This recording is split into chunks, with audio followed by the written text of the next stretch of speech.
শুধুমাত্র আলু দিয়ে যে এত ভালো রেসিপি তৈরি করা যায় না দেখলে কিন্তু বিশ্বাসই হবে না।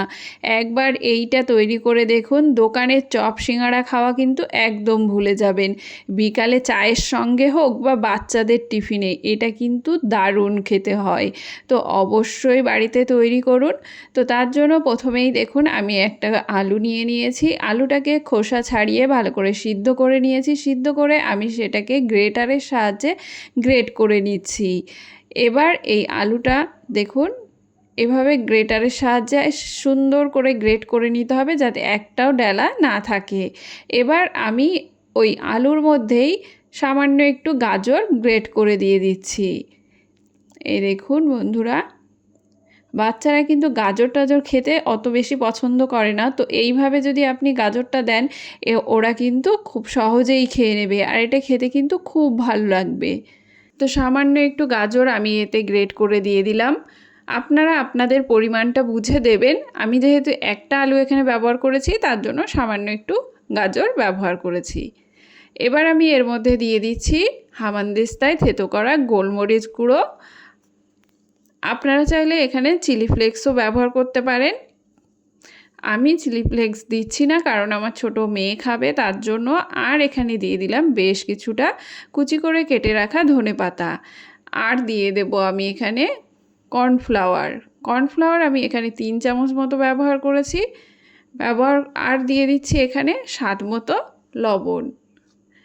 মতো লবণ দিয়ে এটাকে আমরা মেখে নেব।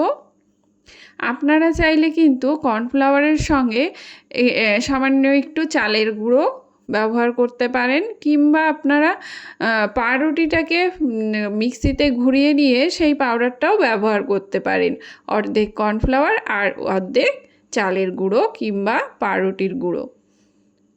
এবার এটা দেখুন আমি মেখে নিয়েছি, একটু নরম আছে তো তার জন্য আমি আর 1 চামচ কর্নফ্লাওয়ার এখানে ব্যবহার করছি। তো কর্নফ্লাওয়ারটা দিয়ে আমি ভালো করে মেখে নেব। আপনাদের যদি মনে হয় যে হাতে এটা চিপকে যাচ্ছে তাহলে সেক্ষেত্রে আপনারা কিন্তু একটু হাতে তেল লাগিয়ে নিতে পারেন। তেল লাগিয়ে এটাকে মেখে নেবেন। এটাকে মেখে নিয়ে আমি ফ্রিজে রেখে দেব 15 থেকে 20 মিনিটের জন্য। তাহলে এই যে হালকা যে নরম নরম ভাবটা আছে এটা কিন্তু একদম সেট হয়ে যাবে। তাহলে শেপ দিতে আমাদের খুব সুবিধা হবে। তো তার জন্য 15 থেকে 20 মিনিটের জন্য এটাকে ফ্রিজে রেখে দেব। রেখে দিয়ে তারপর এরকম লেচি কেটে এটাকে বেলে নেব।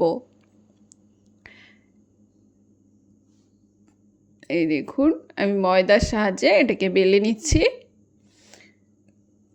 তো এটাকে কিন্তু খুব বেশি পাতলা করব না। এই দেখুন এরকম হালকা একটু মোটা করে এটাকে বেলে নিতে হবে।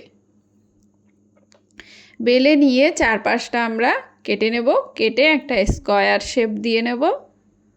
তবে আপনারা চাইলে আপনাদের পছন্দ অনুযায়ী যে কোনো শেপেই কিন্তু এটা তৈরি করে নিতে পারেন। এটা তৈরি করা কিন্তু খুব সহজ আর খেতে কিন্তু খুব ভালো হয়। একদম উপরটা হবে মুচমুচা আর ভেতরটা একদম সফট।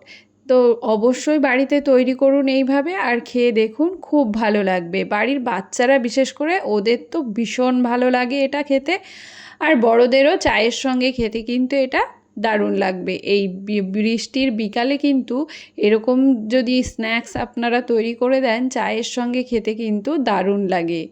তো এইভাবে আপনারাও বাড়িতে তৈরি করে খেয়ে দেখুন। আশা করছি আমার পরিবারের মতো আপনার পরিবারেরও খুব ভালো লাগবে। আর দেখুন আমার মেয়ে কিন্তু এটা তৈরি হচ্ছে দেখে দেখেই ও কিন্তু আমার পাশ থেকে একদমই সরছিল না। আপনারা দেখতেই পাচ্ছেন ও কিন্তু আমার আশপাশেই ঘুরছে। ওর এতটাই ভালো লাগে এটা খেতে। তো আপনারাও বাড়িতে তৈরি করুন আর আপনাদের বাচ্চাদের দিন। এবার আমি সমস্তগুলো রেডি করে নিয়ে এখানে কড়াইতে তেল গরম করে নিলাম। আর তেলটাকে ভালো করে গরম করে তার মধ্যে এই স্ন্যাক্সগুলো আমি ছেড়ে দিচ্ছি। ছেড়ে দেওয়া মাত্রই দেখুন এইগুলো কিন্তু একদম ফুলে যাচ্ছে।